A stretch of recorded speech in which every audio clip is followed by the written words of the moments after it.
Imagine que eu te dissesse que, apesar do que os cemitérios simbolizam e do fato de que esses espaços abrigam tantos que já partiram, eles não são os locais mais frequentes para eventos paranormais.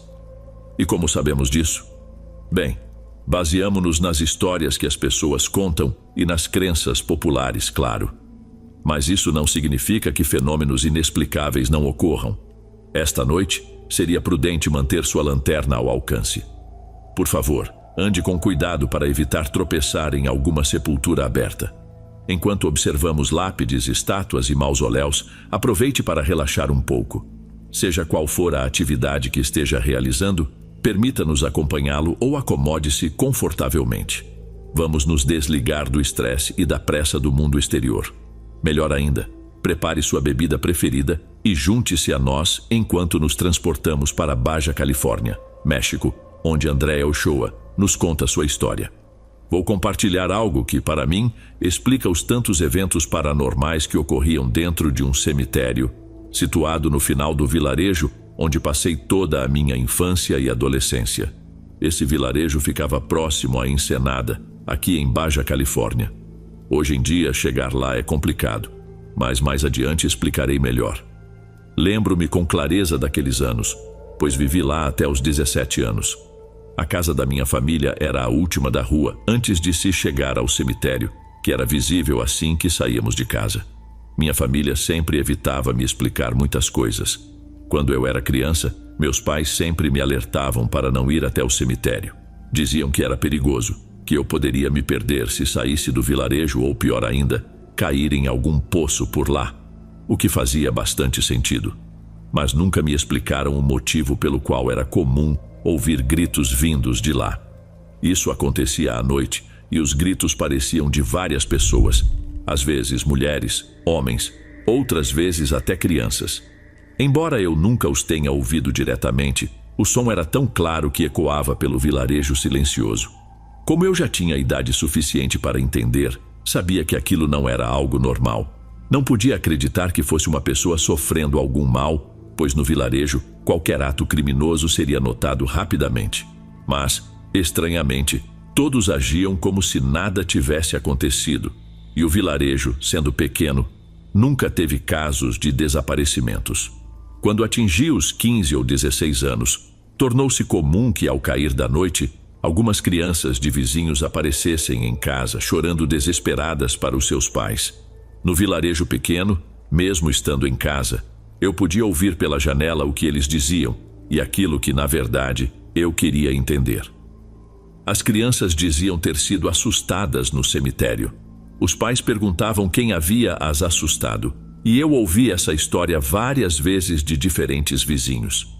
Mais tarde, minha mãe também me contava sobre outras crianças que passaram pelo mesmo. Quando eu era mais velha, não me contaram tanto, mas soube que as crianças diziam que estavam quase sendo levadas por uma estátua de anjo do cemitério. Nunca mencionavam ter visto outra pessoa. As crianças contavam que o anjo descia de uma das lápides e ficava nas grades do cemitério. Curiosas, iam até lá por ouvirem de outras crianças que aquilo realmente acontecia. Desde a entrada, aquela estátua de anjo que elas viam falava com elas. Mesmo sem darem muita atenção, elas o viam. E então diziam que ele começava a correr entre as grades em direção a elas, estendendo a mão como se quisesse alcançá-las. Isso explicava por que chegavam tão apavoradas. Os adultos nunca comentavam nada a respeito. Nunca soube de qualquer tentativa de investigar o que acontecia ou de buscar um culpado. E não era um caso isolado. Várias crianças passavam por essas experiências.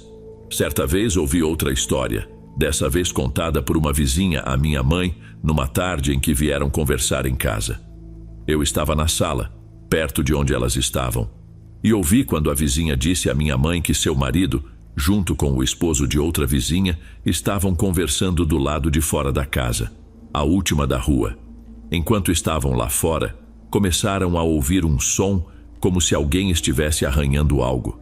A vizinha relatou que, segundo o marido, o som era muito forte e audível à distância, mas ainda assim bastante perturbador. Os dois homens decidiram investigar, pois parecia que algo estava sendo arranhado com muita força em uma superfície de madeira. Ao seguirem o som, perceberam que vinha do cemitério. O marido dela não viu, mas o outro homem espiou por cima do muro. Sabiam que havia um guarda noturno no local, mas acharam o som muito estranho. Dentro do cemitério, não conseguiam ver nada, embora o som continuasse. Resolveram deixar para lá e seguiram com o que estavam fazendo, imaginando que poderia ser algum cachorro ou o próprio guarda consertando algo. Quando a noite avançou, viram o guarda passando por perto, notaram a luz da lanterna que ele sempre carregava e o chamaram. Mas nesse momento o som já tinha cessado. Não fazia muito tempo que o silêncio havia se instalado. O guarda, que os conhecia bem, os cumprimentou e os três ficaram conversando ali fora do cemitério. Eles relataram ao guarda o que haviam ouvido e a vizinha contou à minha mãe que o guarda comentou: "Não sei se vão acreditar, mas já que vocês também ouviram, eu não saio quando escuto esse tipo de som à noite. E recomendo que, se ouvirem novamente, não se aproximem, porque os mortos querem sair dos caixões.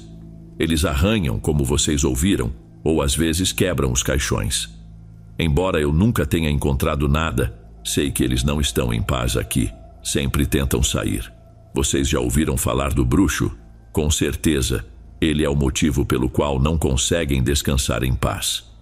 Quando a conversa entre minha mãe e a vizinha terminou, e ela foi embora, fui até a cozinha e perguntei à minha mãe sobre o tal bruxo ao qual o guarda se referia. Minha mãe me contou a verdade. Ela começou explicando que meus avós, assim como os amigos deles e os mais velhos do vilarejo, diziam que muitos anos antes de meus pais nascerem, outras pessoas moravam ali. Na época, o vilarejo era um pouco maior, com terrenos mais amplos, e quem transformou o lugar no que conhecemos hoje foi um homem que chegou comprando essas propriedades. As pessoas que moravam lá não hesitaram em vender e se mudaram para a cidade. Assim, começaram a construir casas e ruas.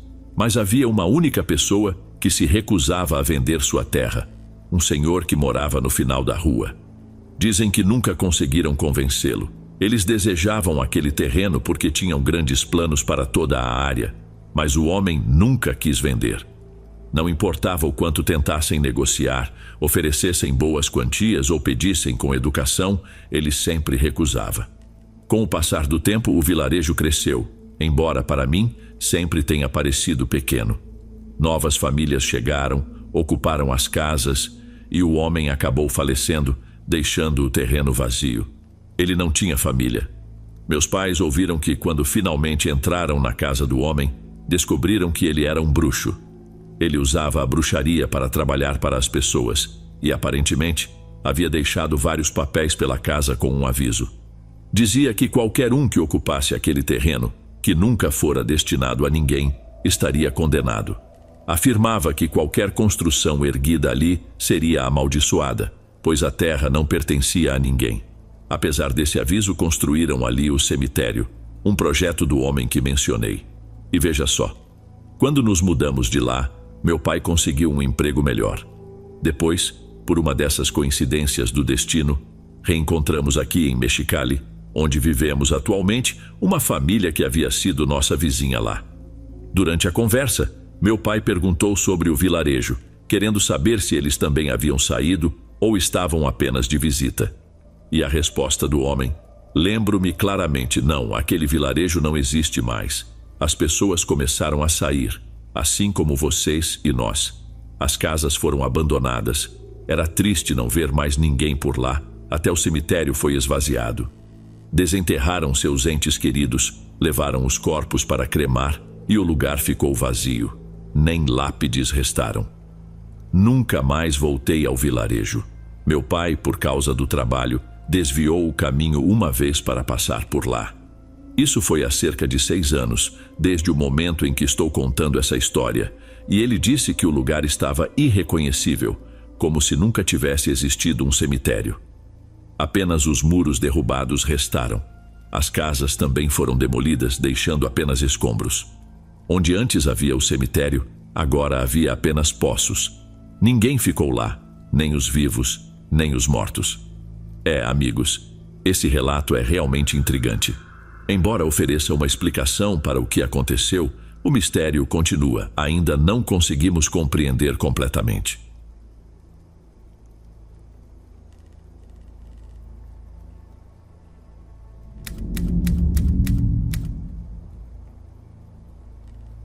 Isso aconteceu há cerca de 25 a 27 anos. Naquela época, por várias circunstâncias da vida, acabei trabalhando em um cemitério. Fui contratado como vigia em um cemitério, mas era um lugar muito pequeno, localizado aqui em Campeche.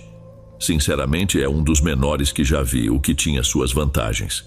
Eu conseguia cuidar do terreno com facilidade e, além disso, não trabalhava sozinho.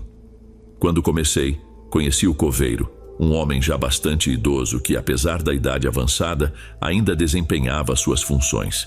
Ele parecia dar conta do trabalho sem problemas, mas eu preferia que ele pudesse descansar, que fizesse algo menos extenuante. Nos primeiros dias, ou melhor, nas primeiras noites, já que eu substituía o guarda do turno diurno, percebi que o local era extremamente tranquilo. O cemitério ficava no meio de um bairro, onde, ao atravessar a rua, você já estava nele. As casas ao redor estavam praticamente coladas ao muro do cemitério ou eram separadas por um pequeno corredor. Além disso, os muros não tinham qualquer tipo de proteção, como vemos em muitos lugares no México, onde colocam cacos de vidro no topo das paredes para evitar que alguém suba ou pule. Mas ali, nem isso. Os muros eram tão baixos que até uma criança poderia pulá-los facilmente sem muito esforço. O que aprendi e que o Sr. Sebastian, esse era o nome do coveiro, também me contou, foi que ali o cemitério era muito respeitado. Os vizinhos eram pessoas muito boas e respeitavam aquele espaço, nunca faziam nada de ruim. Ele me disse que em todos os anos de trabalho, nunca havia visto trabalhos de bruxaria ou qualquer outra coisa estranha entre as lápides. Sempre foi um lugar muito pacífico e eu posso confirmar isso. Durante as noites, ninguém entrava ali. Semanas passaram, depois meses, sem que nada de interessante acontecesse. Não era o tipo de lugar onde se ouviam ruídos estranhos à noite. Eu mal precisava sair da minha guarita. O Sr. Sebastian, às vezes, saía para caminhar durante a noite, mas nunca demorava muito, e isso só acontecia quando ele trabalhava no turno da noite, o que não era frequente. Mas, com o tempo, ele começou a adoecer. Nos primeiros dias em que ele estava com uma tosse horrível, ainda assim não deixou de ir ao trabalho. Tive que insistir para que ele descansasse e se recuperasse. Pelo menos, eu insisti tanto quanto pude, embora eu não saiba se sua família também tenha feito isso. Mas ele queria terminar de me ensinar o básico sobre como trabalhar com a pá, já que, além de vigia, também fui contratado para atuar como coveiro. Eu não tinha experiência nisso, mas o Sr. Sebastian se encarregou de me ensinar.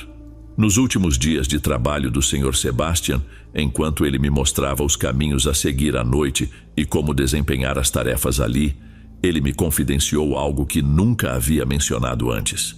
Como você já percebeu, as noites aqui são muito tranquilas. Você dificilmente vai ter que lidar com algum encrenqueiro ou algo do tipo. Mas mesmo assim, faça algumas rondas por aqui perto e evite ir muito para as áreas escuras. Não é por causa das sepulturas abertas ou algo assim. Só não vá. Se precisar fazer algum trabalho, como cavar poços, faça isso o mais cedo possível, enquanto ainda houver gente nas ruas. Presumi que ele estava tentando me alertar sobre possíveis assombrações e perguntei se ele dizia isso por causa de algo que acontecia à noite. Ele confirmou, mas não quis se aprofundar no assunto.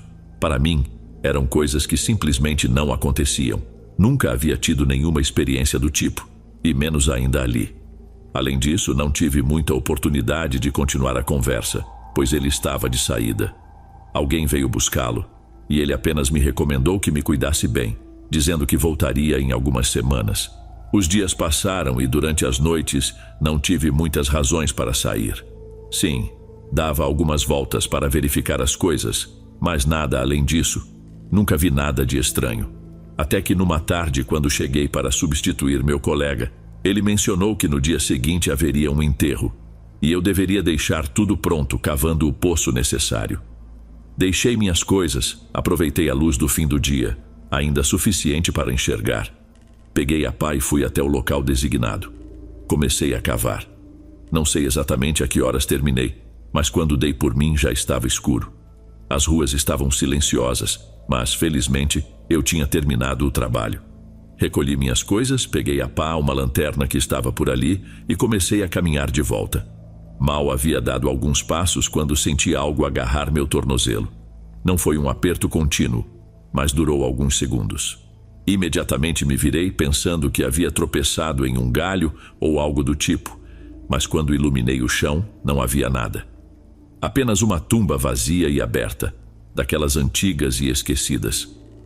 Passei a lanterna novamente porque senti claramente como se uma mão fria, com dedos e tudo, tivesse segurado meu tornozelo. Ao espiar na tumba, não vi nada além de um caixão velho, quebrado pelo tempo. Não quis olhar mais. Talvez, se continuasse, veria quem estava enterrado ali, pois o tempo expõe os corpos nesses caixões antigos. Decidi sair rapidamente em direção à minha guarita, tentando me convencer de que só poderia ter sido um galho, um pedaço de madeira ou algo que estava jogado por ali e que eu não percebi direito. Passei a noite inteira me convencendo da explicação que mencionei, por isso acabei não dando muita importância ao que aconteceu. Fazia sentido para mim na época. Quando amanheceu e meu colega veio me substituir, mostrei a ele que o poço estava pronto. Estávamos lá, observando o trabalho, quando ele me perguntou se algo havia ocorrido na noite anterior. Respondi que não, pois não considerava o que aconteceu como algo paranormal significativo e, honestamente, já nem me lembrava direito. Quando perguntei por que ele estava perguntando, ele respondeu que não era nada, apenas curiosidade, já que ninguém jamais entrava no cemitério à noite. 2 dias se passaram e, para ser sincero, eu estava bastante entediado durante as noites. Como não conseguia dormir, decidi arrumar alguns montes de terra que estavam ali havia muito tempo e atrapalhavam a passagem quase perto da entrada.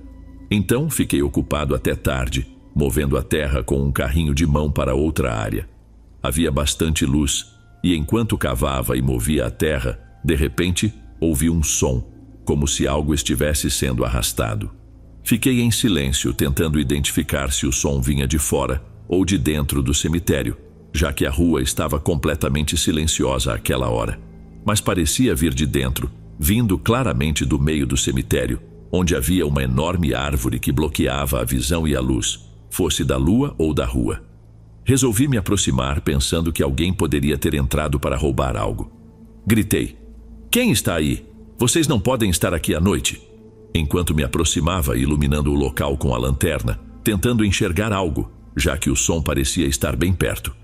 Foi naquela noite que comecei a acreditar plenamente no paranormal, sem qualquer dúvida de sua existência, porque eu vi com meus próprios olhos o que estava fazendo aquele som, e até hoje sustento que foi real. Diante de mim, alguém se arrastava no chão, usando as mãos, sem olhar para frente, com a cabeça abaixada. E essa figura, um homem, eu não saberia dizer se era velho ou jovem, pois estava em péssimo estado. Parecia, por mais inacreditável que possa soar, um esqueleto coberto por restos de carne. A visão daquele ser foi suficiente para me fazer correr de volta para a guarita, deixando tudo para trás. Tranquei a porta com chave e comecei a rezar, enquanto ouvia ao longe o som do arrastar continuando. O resto daquela noite é um borrão na minha memória. Parece que o tempo passou em um piscar de olhos e fui despertado pelo som de alguém batendo no portão.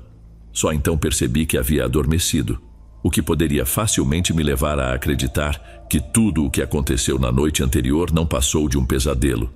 Mas, ao abrir o portão para meu colega, antes mesmo de ele dizer qualquer coisa, notei algo estranho. A terra que eu havia movido na noite anterior não estava espalhada como eu a tinha deixado. Em vez disso, parecia que algo, ou melhor, aquilo que eu vi se arrastando, havia passado por cima, deixando um rastro longo de terra, indo em direção ao fundo do cemitério, pelo lado esquerdo, exatamente para onde, algumas noites antes, algo havia agarrado meu pé. "Já sei quem veio aqui à noite e fez isso", meu colega disse. "Você o viu?" Ele perguntou, olhando para a bagunça que aquilo havia deixado. Eu respondi que sim, que tinha visto. "Tenho muita pena de você, Fernando", ele disse. "Naquele dia em que te perguntei se algo havia acontecido na noite anterior, você se lembra? Acho que você não percebeu, mas naquela manhã Em um poço aberto perto daquele que você fez para o serviço, algo saiu de lá. Eu vi as marcas de mãos na terra. Eu nunca vi quem faz isso, mas o Sr. Sebastian já viu. Foi ele quem me contou sobre o homem que se arrasta. Conversamos um pouco mais sobre o assunto, mas eu ainda estava tentando processar tudo, lutando para aceitar que aquilo não tinha sido um sonho. Ele me disse que, segundo o Sr. Sebastian, isso acontecia algumas noites e depois o homem desaparecia por alguns meses. Mas ele me alertou para ter muito cuidado ao sair à noite, se fosse realmente necessário. Continuei trabalhando lá por mais algum tempo, até conseguir outro emprego como administrador em uma loja perto da costa de Campeche. Nunca mais voltei àquele cemitério. Não sei se isso ainda acontece até hoje, mas aquela única experiência foi suficiente para me convencer de que o paranormal realmente existe.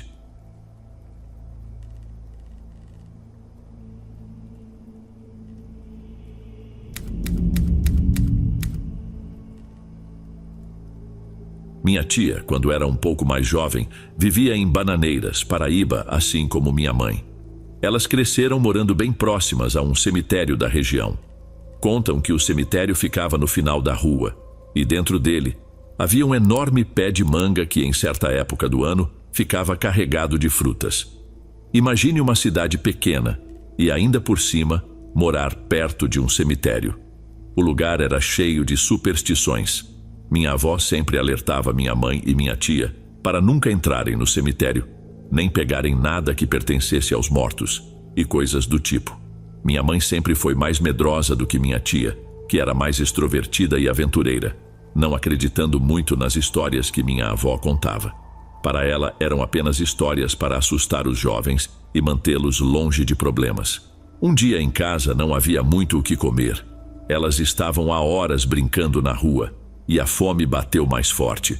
Foi então que minha tia teve a brilhante ideia de ir até o cemitério e pegar algumas mangas para comerem. Desde o início, minha mãe foi contra, dizendo que não importava o quanto minha tia insistisse, ela se recusava a entrar no cemitério e, mais ainda, a comer uma fruta de lá. Minha tia, no entanto, não deu ouvidos. Pegou um bambu que meu avô tinha no terreno e seguiu ao longo do muro que contornava o cemitério. Minha mãe diz que sentiu uma vontade imensa de acompanhá-la, mas algo dentro dela a impediu, como se uma voz interna lhe dissesse para não fazer isso. Mal sabia ela que essa foi a melhor decisão que poderia ter tomado. Assim que chegaram, minha tia rapidamente derrubou 2 mangas com o bambu. As frutas caíram no chão, do lado de dentro do cemitério. Sem medo, ela pulou o pequeno muro, pegou as 2 frutas e foi embora para casa. Depois, lavou as mangas para tirar a terra e, sem hesitar, comeu uma delas. Ela ainda tentou oferecer a outra para minha mãe, que prontamente recusou. Os dias se passaram e tudo parecia normal, já que até aquele momento nada fora do comum havia acontecido. Porém, após cerca de 10 dias, as coisas começaram a mudar. Minha tia, que antes brincava o dia todo e era incansável, agora não queria mais sair da cama e também não tinha mais vontade de conversar. Seus pais, meus avós, acharam que era apenas coisa de criança ou que algo pudesse ter acontecido na escola. Então, nos primeiros dias não deram muita importância, acreditando ser apenas uma fase passageira. No entanto, no 3º dia, quando ela se recusou a comer, perceberam que havia algo mais sério acontecendo e no dia seguinte decidiram levá-la ao pronto-socorro. Mesmo após alguns exames, os médicos não conseguiram encontrar nenhuma explicação conclusiva e apenas prescreveram algumas vitaminas antes de liberá-la. Já haviam se passado semanas e minha mãe nem imaginava que aquilo pudesse ter alguma relação com as mangas do cemitério, pois nos dias seguintes tudo parecia ter voltado ao normal. Mas ela estava muito enganada, pois tudo o que estava acontecendo estava diretamente ligado àquelas mangas que minha tia havia comido dentro daquele terreno. Com o passar dos dias, a situação só piorava. Nada do que ofereciam para ela comer era aceito e quase não se ouvia mais sua voz. Para piorar ainda mais e deixar toda a família em completo desespero, 3 dentes da minha tia caíram enquanto outros estavam visivelmente frouxos. Desesperada com o que estava vendo acontecer diante de seus olhos, minha avó decidiu correr com ela para uma benzedeira da região, da qual já havia ouvido falar. Talvez ela pudesse ajudar. Pediu ajuda ao irmão, pois minha tia estava tão fraca que não conseguia nem mais andar. Já na benzedeira, ninguém sabe ao certo o que aconteceu, pois apenas minha avó e seu irmão puderam entrar com ela. No entanto, disseram que a benzedeira lhe deu alguns líquidos, fez algumas rezas e após um tempo minha tia começou a vomitar. Minha avó conta que ela vomitava a manga, como se não fosse parar nunca. Ao voltar para casa e após ouvir a história, minha mãe revelou onde elas haviam conseguido as frutas, mencionando que minha tia as pegou dentro do cemitério. Com o tempo, minha tia começou a se recuperar, mas nunca mais passou nem perto daquele cemitério.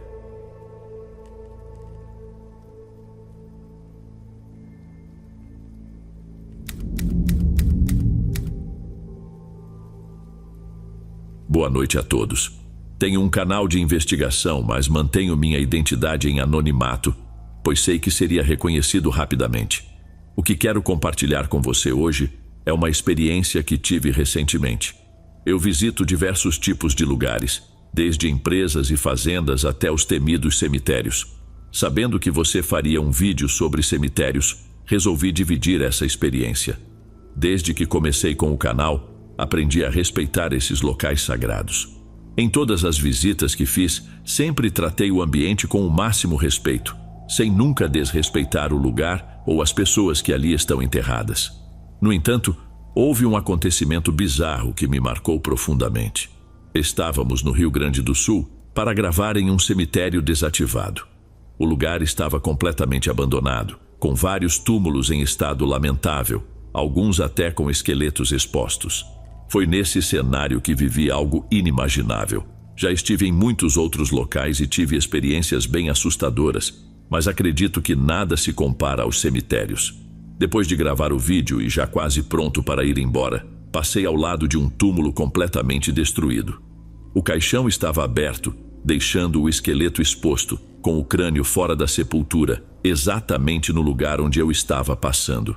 Quero deixar claro que agi com total respeito.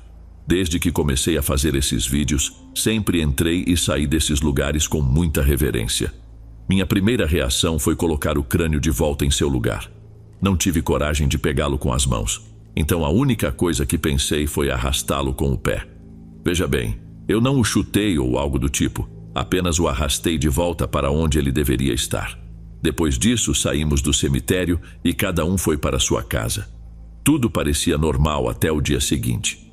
Quando acordei e tentei sair da cama, quase caí, pois ao apoiar minha perna no chão, ela falhou, como se estivesse sem forças. E adivinhe só, era exatamente a mesma perna que usei para mover o crânio. Claro, depois de ouvir inúmeras histórias sobre cemitérios dos inscritos, a primeira coisa que me veio à mente foi que algo havia acontecido por causa do que fiz no dia anterior. Tentei continuar o dia da melhor forma possível, mas não conseguia.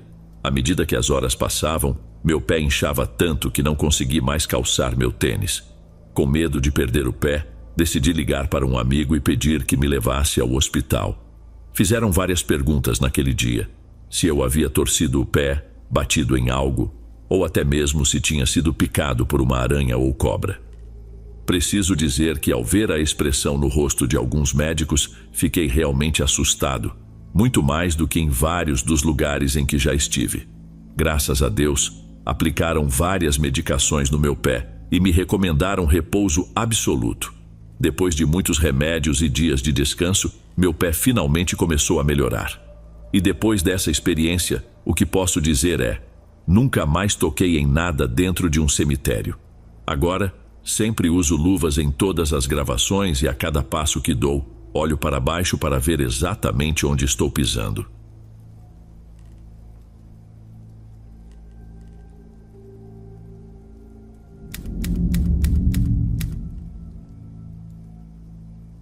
Me chamo Dolores e tive uma experiência terrível na minha juventude, que ficou marcada na minha vida principalmente por ter ocorrido logo após a morte do meu avô. Que Deus o tenha. Lembro que era um sábado na hora do almoço e estávamos todos reunidos ao redor da mesa. Como todos trabalhavam muito durante a semana, o sábado e o domingo eram os únicos dias que tínhamos para ficar juntos em casa. Foi então que o telefone tocou. Pelo semblante e pela voz falha da minha mãe, logo percebemos que algo ruim havia acontecido. Assim que ela desligou, meu pai perguntou o que tinha ocorrido, e em seguida, o silêncio tomou conta do ambiente. Todos ficaram em estado de choque ao receber a triste notícia de que meu avô havia falecido. Vou tentar resumir a história ao máximo. Depois de horas no velório e no triste enterro, vi minha mãe se afastando pelos corredores e decidi acompanhá-la. A abracei e seguimos em silêncio em direção ao carro. No meio do caminho nos deparamos com um pingente. De longe não consegui ver direito o que era, mas ao me abaixar para pegá-lo, vi que se tratava de um medalhão. Estava prestes a colocá-lo em cima de um túmulo próximo quando minha mãe disse: "Pegue, filha, pode ser um sinal do seu avô." Preciso dizer que em nenhum momento pensei que aquilo fosse um sinal, muito menos do meu avô, mas vi nos olhos dela que era algo que ela queria muito que eu fizesse. Para não deixá-la ainda mais triste, resolvi ficar com o medalhão e o levei para casa. Depois disso, nossa vida literalmente virou de cabeça para baixo. Assim que chegamos em casa, sentei na minha cama e fiquei olhando para o pingente que havia deixado em cima da minha escrivaninha. Com a melhor das intenções, me lembrei de uma corrente que eu tinha e que combinaria bem com o medalhão. Achei que se minha mãe me visse usando-o, ficaria um pouco menos triste. Então coloquei o pingente na corrente e a prendi no meu pescoço. Não pensei muito sobre o que havia acontecido naquele dia, até que as coisas começaram a mudar. Logo que coloquei o colar, senti algo estranho. Primeiro, ele parecia pesar mais do que deveria. Segundo, pouco tempo depois de colocá-lo, comecei a me sentir exausta, como se minha energia tivesse sido drenada de alguma forma. Mas foi à noite que as coisas realmente começaram a se intensificar. Assim que adormeci, despertei de um pesadelo. Não me lembro exatamente de onde estava, apenas de um homem. Era estranho, pois eu não conseguia ver seu rosto e ele me dizia algo em uma língua que eu não entendia. Acordei quando senti suas mãos no meu pescoço. Sentada na cama, parecia que havia tomado um banho, pois estava encharcada de suor. Enquanto tentava recuperar o fôlego, notei algo estranho no canto do meu quarto. À medida que meus olhos se ajustavam à pouca luz que entrava pela janela, o desespero tomou conta de mim, e quando finalmente identifiquei o que era, soltei o grito mais alto da minha vida. Eu não tinha nenhuma dúvida do que estava vendo: o rosto de um homem. Não conseguia ver seu corpo, apenas o rosto, destacado na penumbra do canto do meu quarto. Em segundos, meu pai, e logo depois, minha mãe entraram no quarto tão assustados quanto eu. Quando acenderam a luz, a primeira coisa que fiz foi olhar para aquele canto novamente.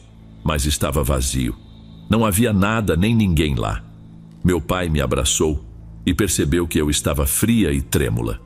Ele me levou para a sala e me deu água com açúcar para tentar me acalmar. Ainda com as mãos trêmulas, deixei o copo cair quando ouvimos passos vindo do meu quarto. Naquele momento, a primeira coisa que imaginamos foi que alguém havia entrado na casa. E o que eu tinha visto não era uma assombração, mas sim um ladrão.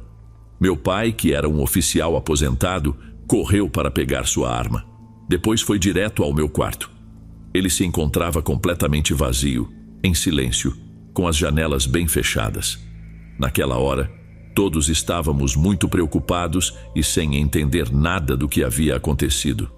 Dormimos juntos naquela noite e nada mais ocorreu, pelo menos enquanto estávamos acordados. A partir daquele dia, quase não me lembro de mais nada. Tudo o que aconteceu depois me foi contado pela minha mãe e meu pai, que enfrentaram a situação praticamente sozinhos. Na manhã seguinte àquela noite infernal, eu apaguei. Eles tentaram me acordar e eu cheguei a abrir os olhos, mas não dizia uma palavra sequer. Era como se eu estivesse em outro mundo, em um estado catatônico, como se meu corpo estivesse ali, mas todos os meus sentidos tivessem me abandonado. Na mesma hora, me levaram ao hospital, onde permaneci, segundo eles, por 2 dias. Depois de muitos exames e remédios, fui diagnosticada com depressão, o que, claro, foi uma surpresa para todos, já que nunca havia apresentado nenhum sinal que indicasse esse comportamento. Depois desse tempo, meu pai pediu ao padre de sua igreja que viesse orar em nossa casa, e ele atendeu ao pedido de imediato. Meu pai é católico e minha mãe espírita, e ambos sempre respeitaram as crenças um do outro. Quando o padre chegou, fez tudo o que estava ao seu alcance. Orou, me abençoou e também abençoou a casa. Mas mesmo assim, eu continuava sem melhorar, comendo cada vez menos e quase não bebendo nada. Durante esse período, meus pais disseram que os barulhos na casa pioraram. Não se concentravam mais apenas no meu quarto, mas também nas paredes e até em algumas portas, que em determinados momentos se abriam e fechavam sozinhas, sem que ninguém estivesse por lá. Poucos dias haviam se passado, e meu quadro permanecia o mesmo. Na primeira oportunidade, minha mãe me levou ao centro espírita do qual fazia parte, e foi lá que toda a história começou a se desenrolar. O guia espiritual da minha mãe, assim que me viu, perguntou sobre o colar que eu usava, mais precisamente sobre o medalhão. Segundo ele, eu havia me apropriado de algo que não me pertencia, e o espírito do homem a quem pertencia o medalhão estava em profunda depressão antes de morrer, consumindo medicamentos, bebida e algumas drogas controladas. Dias depois, ele tirou a própria vida. Por esse motivo, seu espírito se tornou diabólico e obsessor, e ao pegar e usar algo que lhe pertencia, eu estava, aos poucos, ficando como ele em seus últimos dias. Depois de muitas horas tentando, o guia e os outros presentes tentaram de todas as maneiras guiar esse espírito para que ele seguisse em frente, mas a situação era mais séria do que imaginavam. Eles então disseram à minha mãe para me levar a uma mãe de santo muito conhecida, pois somente ela poderia cortar a conexão que havia sido feita com esse espírito obsessor. Peço desculpas se não estou usando os termos certos. Minha intenção aqui não é desrespeitar ninguém, apenas contar minha história. Foi essa senhora, a mãe de santo, que me ajudou. Passei uma semana inteira em seu terreiro, com muitas rezas e banhos, e os últimos 3 dias foram os piores, pois comecei a passar muito mal. A essa altura, eu já estava recuperando minha memória, e ao me ver naquela situação, fiquei muito assustada. Quando me contaram tudo o que havia acontecido, foi muito difícil para mim acreditar que algo assim era possível. Me explicaram que esse homem não queria nenhuma orientação. Seu espírito estava mais perdido do que quando deixou seu corpo, e por isso não foi uma tarefa fácil. Foi preciso a ajuda de entidades muito fortes para me livrar de todo aquele mal. Graças a Deus, nunca mais tive uma experiência desse tipo, e sempre que posso, acompanho minha mãe ao centro espírita e visito o terreiro da mãe de santo, a quem sou imensamente grata até hoje. Sempre fui muito apegada ao meu pai. Ele era minha inspiração e também meu confidente. Quando ele partiu deste mundo, levou um tempo para eu aceitar. Na verdade, acho que eu não queria aceitar, mas faz parte da vida, não é mesmo? Uma hora, todos nós deixaremos este mundo, em algum dia.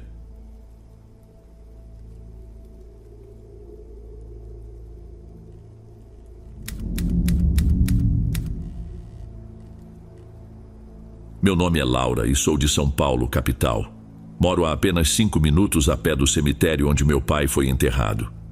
Sempre que a saudade apertava, eu ia até lá para desabafar. Estar naquele lugar me fazia bem. A tranquilidade do cemitério sempre me trouxe paz. Por isso, quando visitava meu pai, gostava de andar pelos corredores, entre os túmulos, lendo as lápides.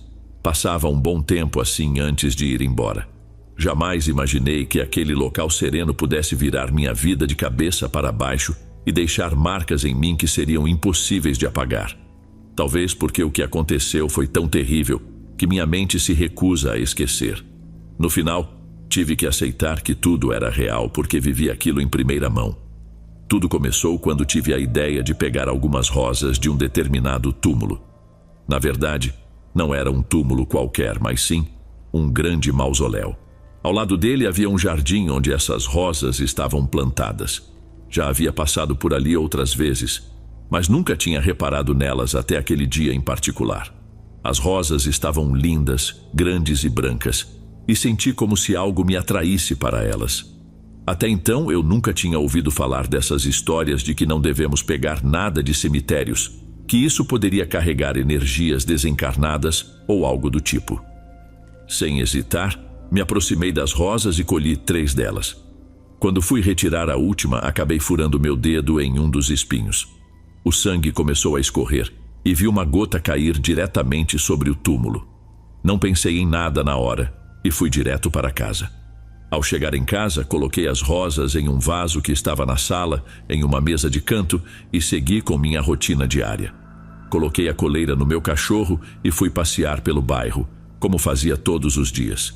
Por volta das 6:30, retornei para casa, sentei no sofá da sala e foi a partir desse momento que toda a minha realidade mudou drasticamente. Foi aí que descobri que o mundo sobrenatural existe, quer você acredite nele ou não. Assim que deu 8 horas, comecei a sentir um sono pesado, algo incomum para mim, já que sempre dormia depois das 11 horas. Eu me sentia extremamente cansada, mais do que o normal, e lembro que, a essa altura, o corte no meu dedo latejava tanto que começou a me incomodar. Vencida pelo cansaço, decidi ir para a cama. Pouco tempo depois de me deitar, já quase adormecida, senti um beijo frio em minha testa. A sensação foi tão estranha que precisei de alguns segundos para entender o que havia acontecido, principalmente porque eu morava sozinha. Quando finalmente abri os olhos, não consegui ver nada, pois o quarto estava mergulhado na escuridão. Estendi o braço e acendi a luminária ao lado da cama. Assim que o fiz, me deparei com o vazio, mas, mesmo não vendo nada, tive a forte impressão de que não estava sozinha. O quarto estava mais frio do que o normal, o que aumentou minha sensação de desconforto. Meu cachorro, talvez estranhando o barulho, apareceu diante da porta do quarto. Antes que eu pudesse dizer qualquer coisa, ele fixou o olhar em um canto do quarto e começou a rosnar, seguido de latidos incessantes. Confesso que naquele momento senti mais medo do que em qualquer outra situação que já havia enfrentado. Meu cachorro sempre foi calmo, e vê-lo latindo para o nada logo após sentir aquele beijo na testa me causou arrepios e um profundo mal-estar. A única coisa que consegui pensar foi em pegar minhas coisas e me deitar na sala. Lembro que o incômodo no dedo, àquela altura, havia se intensificado. Além de latejar, agora ardia de uma forma incomum para um simples corte de espinho. Deitada no sofá, minha mente ainda não conseguia processar o motivo de estar passando por tudo aquilo. Depois de algumas horas, e após tomar um remédio para a dor, finalmente consegui adormecer. No dia seguinte, acordei me sentindo péssima, como se tivesse sido atropelada. Meu corpo estava fraco e um sentimento ruim me invadia. Não consigo descrever exatamente, mas era uma sensação de apatia completa. Além disso, meu dedo estava visivelmente pior. Doía muito e parecia estar mais inchado. Não pensei 2 vezes. Me arrumei e fui para o posto de saúde do meu bairro. Depois de um tempo aguardando ser atendida, os médicos me disseram que não era nada sério. Receitaram um analgésico e um anti-inflamatório, e então fui liberada. Ao voltar para casa, comecei a relembrar a noite anterior e tudo o que havia acontecido. Pela primeira vez, comecei a juntar as peças, mas ainda relutava em acreditar que a causa de tudo poderia ser algo tão simples como pegar uma rosa de um cemitério. Meu lado racional dizia que era impossível, mas, dias depois, eu descobriria que não era, e que havia mexido com algo que não podia ser explicado. Durante o dia, tudo ocorreu normalmente, mas quando a noite finalmente chegou, as coisas dentro de casa tomaram um rumo inesperado. Decidi passar a noite novamente na sala, pois me senti desconfortável em meu próprio quarto. Ele estava frio, assim como na noite anterior, e parecia haver algo lá. Não sei como explicar, mas sentia como se algo não quisesse que eu permanecesse ali, como se aquele lugar não me pertencesse. Diante disso, achei melhor ficar no sofá da sala até aquela sensação passar. Já medicada e extremamente cansada, adormeci assistindo televisão. Exatamente às 3 horas da manhã, fui despertada pelo latido incessante do meu cachorro. Ah, como eu queria poder voltar no tempo e evitar tudo o que aconteceu. Quando abri os olhos, a sala estava completamente escura, o que logo estranhei, pois tinha certeza de que havia deixado a televisão ligada. O ar na sala estava gelado, e mesmo gritando para que meu cachorro parasse de latir, ele não me obedecia. Levantei, acendi a luz e vi que ele estava latindo em direção à pequena mesa onde eu havia colocado o vaso com as rosas. Antes que eu pudesse me recompor, vi com meus próprios olhos o vaso ser arremessado em direção à parede, espatifando-se em pedaços e espalhando cacos pelo chão, molhando tudo ao redor. O que senti naquele momento foi muito além do medo. Foi uma sensação de impotência. Eu não conseguia gritar, correr, muito menos me mexer. Fiquei completamente paralisada enquanto o medo tomava conta do meu corpo. Só me lembrei de respirar quando senti falta de ar, e mesmo isso eu não conseguia fazer direito. Não via nada, nenhuma sombra, nenhum espírito. Era como se o vaso tivesse sido lançado por uma força invisível, ao menos para os meus olhos, mas eu sabia que havia algo ali. Podia sentir sua presença. Desesperada e sem saber o que fazer, corri para a varanda e desabei em lágrimas. Lembro que orei muito, pedindo perdão por qualquer coisa que eu tivesse feito, e prometi que na manhã seguinte iria me retratar. Algumas horas depois, um pouco mais calma, entrei e me deitei. Mesmo com dificuldade, pois meus olhos ficavam vidrados em todas as direções, consegui pegar no sono.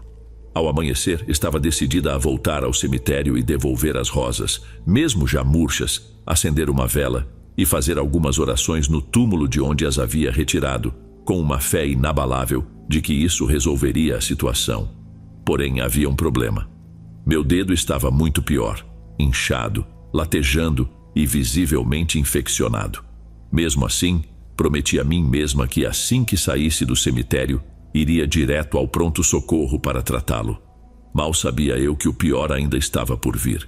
Chegando ao cemitério sem saber exatamente o que fazer, devolvi as rosas, agora murchas e amareladas, ao lugar de onde as tinha tirado. Acendi a vela que havia trazido, fechei os olhos e rezei um Pai Nosso e uma Ave Maria, concentrando-me em pedir perdão, pois em momento algum tinha feito aquilo com má intenção. Assim que senti que havia sido o suficiente, fiz o sinal da cruz e me retirei, sentindo um enorme alívio, como se tivesse tirado um peso dos ombros. Esse alívio durou até eu chegar ao hospital. Assim que cheguei ao hospital, fiz alguns exames e, quando os resultados voltaram, recebi uma notícia infeliz. Como os médicos estranharam o resultado, tive que explicar como havia machucado o dedo. Descobri que tinha contraído uma bactéria que, pelo que entendi, está em todos os cantos de lugares como aquele. Para evitar que a infecção se espalhasse, tiveram que amputar meu dedo. Então, fica aqui o alerta. Por mais insignificante que algo pareça, seja um objeto, uma planta ou o que for, você sempre pode atrair algo com isso, para si ou para sua casa. Tive que aprender isso da pior maneira. Hoje, minhas visitas ao túmulo do meu pai diminuíram bastante, mas, graças a Deus, o que quer que tenha me seguido até em casa por aqueles dias, finalmente me deixou em paz. Espero que tenham gostado desse relato. Fique à vontade para deixar um comentário e deixar o seu gostei. Vamos para o próximo.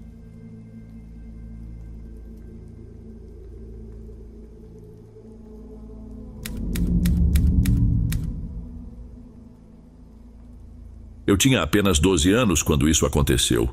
Morava com minha família em uma pequena cidade no interior de Minas Gerais, não muito longe de Belo Horizonte. Meu pai, um militar aposentado, havia decidido nos levar para esse lugar tranquilo com o intuito de, como ele mesmo dizia, descansar um pouco.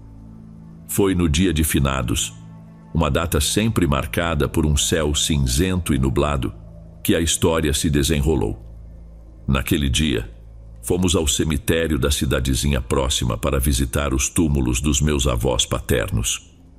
Lembro que o cemitério estava relativamente vazio. Poucas pessoas circulavam por ali. Caminhamos juntos em direção ao túmulo dos meus avós, e meus pais se concentraram em suas orações e conversas silenciosas. Eu, por outro lado, nunca fui de ficar quieta. Nem naquela época, nem agora, com quase 46 anos de idade. Sempre fui inquieta, cheia de energia, e naquele dia não foi diferente. Enquanto meus pais estavam ocupados, eu ficava andando entre os túmulos, tentando me equilibrar nas beiradas subindo e descendo os pequenos degraus que separavam uma sepultura da outra. O vento soprava levemente frio, o que, de certa forma, me deixava mais alerta. Foi nesse vento frio que algo inesperado chamou minha atenção. Um assovio fraco, distante, mas que eu conseguia ouvir. Era quase imperceptível, mas eu soube imediatamente que aquilo não era apenas o barulho do vento. Olhei na direção de onde acreditava que o som vinha e comecei a caminhar, tentando não me afastar muito dos meus pais. Novamente, o vento soprou e com ele o assovio se repetiu, desta vez um pouco mais próximo. Isso me deu a certeza de que eu estava indo na direção certa. Minha curiosidade era muito maior que qualquer medo que pudesse sentir. Então continuei andando, atraída por aquele som enigmático. Com cada passo, o assovio se tornava mais nítido, até que percebi que não era uma criança brincando, como eu havia imaginado a princípio. Não, aquele assovio tinha algo diferente, algo que parecia pertencer a um homem adulto. Por um momento pensei, vou continuar andando até encontrar quem está fazendo esse barulho. Se acontecer alguma coisa, eu grito pelo meu pai. Ele vem me salvar. Afinal, ele está armado. Com esse pensamento, um misto de curiosidade, coragem e medo tomou conta de mim, mas segui em frente na direção daquele assovio, que agora estava bem mais nítido e frequente. Quando percebi que o som estava tão claro, como se estivesse bem ao lado de quem estava assoviando, eu parei. E incrivelmente o assovio também cessou. Ali, cercada por túmulos altos e outros mais baixos, comecei a pensar que aquele homem estava brincando de esconde-esconde comigo. Decidi olhar atrás de um dos túmulos, achando que ele poderia estar escondido ali, mas não havia ninguém. Fui até o outro lado do túmulo para verificar, mas novamente não encontrei nada. Foi nesse instante que o medo se instalou. Achei melhor chamar meu pai. Talvez aquele homem estivesse tentando me atrair para algum lugar para me roubar ou, quem sabe, fazer algo pior. Chamei meu pai, insistindo para que ele viesse até onde eu estava. Meu pai, sempre tão calmo, veio sem pressa. Quando chegou, perguntou o que eu estava fazendo ali, e eu contei tudo a ele. Pedi que ele olhasse ao redor para ver se havia alguém escondido. Imediatamente ele começou a examinar os arredores, verificando cada túmulo, inclusive aquele onde eu achava que o homem estava escondido. Mas como não encontrou nada, disse que deveríamos voltar para o túmulo dos meus avós. Porém, a minha curiosidade falou mais alto. Sempre gostei de cemitérios, de ficar olhando as datas nos túmulos, imaginando com quantos anos aquelas pessoas morreram, fazendo cálculos, olhando as fotos e tentando imaginar como foi a vida daqueles que ali estavam. Quando já estávamos prestes a voltar, notei que em cima do túmulo de onde parecia vir o assovio, havia uma pequena foto caída, virada para baixo. Puxei a mão do meu pai e pedi para ele virar a foto, pois queria ver o rosto da pessoa que estava enterrada ali. No início, ele não quis mexer na foto, mas eu insisti. Ele então foi até lá, desvirou a foto e me mostrou. Toda feliz, olhei para a foto e disse: "Olha, pai, é um moço. Quem sabe você não conhece ele?" Meu pai, com aquela calma habitual, virou a foto e, ao olhar, fez uma expressão de surpresa. Ele disse algo como: "Nossa, eu conheço esse moço. Ele era meu amigo de infância. Eu não sabia que ele estava morto."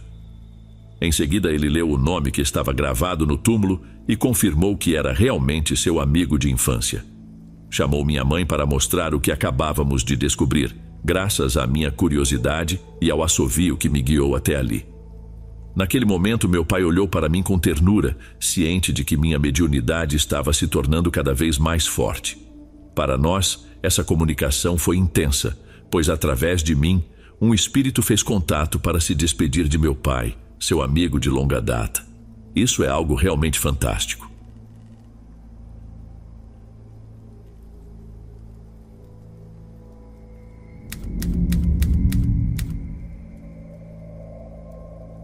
Essa é uma história que eu ouvi do meu tio. Minha avó, já falecida, morava em uma pequena cidade no interior do Maranhão.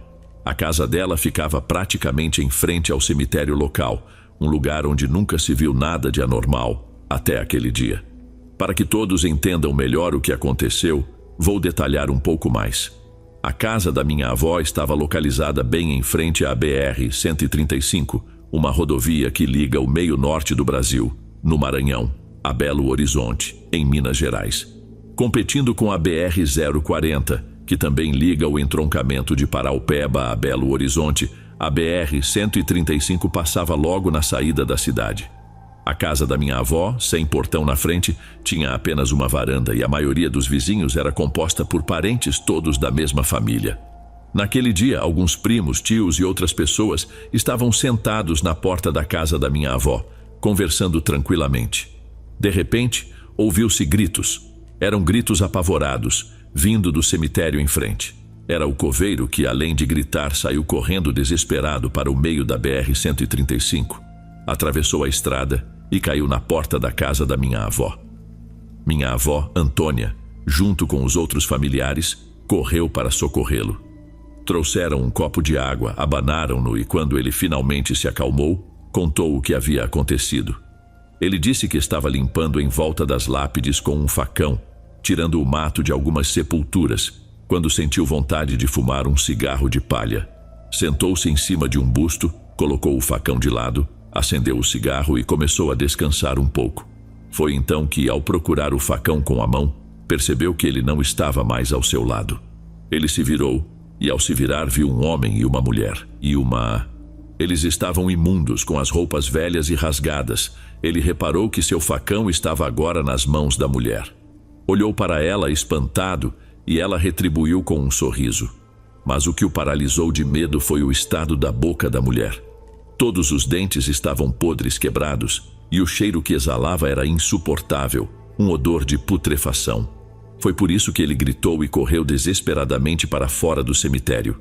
Meu tio e os outros homens decidiram voltar ao local com o pobre coveiro, que, relutante, não queria de forma alguma retornar, mas precisava recuperar seus pertences. Logo na entrada, havia um túmulo, daqueles que parecem uma pequena casa, onde costumam enterrar mais de um membro da família. Embora eu não me lembre o nome desse tipo de sepultura, lembro que esse túmulo específico estava bem na frente, todo fechado, com 2 janelinhas pequenas, o espaço de um tijolo entre elas e revestido de cerâmica preta. Quando o coveiro se aproximou, ele começou a gritar novamente, em pânico, pronto para correr. Os homens o seguraram, tentando acalmá-lo e perguntando o que estava acontecendo. Foi então que ele, aterrorizado, disse que a mulher que havia visto antes estava agora ali, olhando para ele através da janelinha da sepultura, sorrindo com aquela boca cheia de dentes podres. O coveiro perguntou se eles também não estavam sentindo aquele cheiro de podridão. Um dos homens foi até lá, olhou pela janelinha, mas não viu nada. Eles pegaram os pertences do coveiro e saíram apressadamente. No mesmo dia, o pobre homem se demitiu, após 12 anos de serviço naquele cemitério. Passou dias sem sequer se aproximar do local. Mas um mês depois, ao tentar atravessar a BR-135, foi atropelado por um carro e morreu. Será que a morte estava tentando avisá-lo que sua hora estava próxima? Ao certo, ninguém sabe, mas até hoje essa história é contada pelos moradores daquela região. E depois de tudo isso, eu não tenho dúvidas de que realmente existem coisas além da nossa imaginação.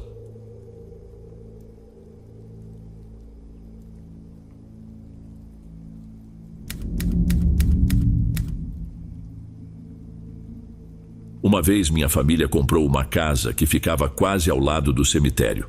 A casa era lateral, com uma rua separando-a do cemitério, mas ainda assim, muito próxima. Era uma casa ótima, espaçosa, e só conseguimos comprá-la porque estava localizada ali. Se fosse em qualquer outro lugar, certamente valeria muito mais. Certo dia, eu, minha irmã e minha mãe estávamos distraídas, olhando por uma das janelas laterais da casa, que dava justamente para o cemitério. Ficamos ali conversando quando começamos a observar um cortejo de várias pessoas.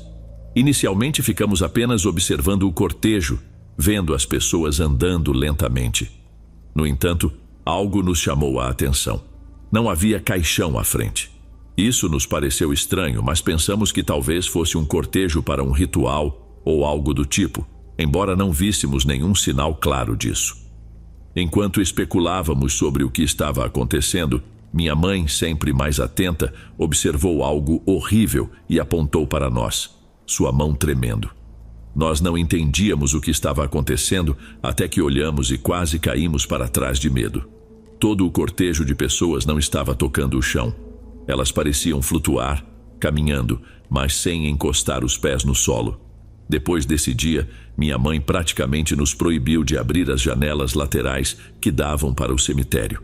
O que vivemos naquela casa só pode ser descrito como algo de outro mundo, algo além da imaginação.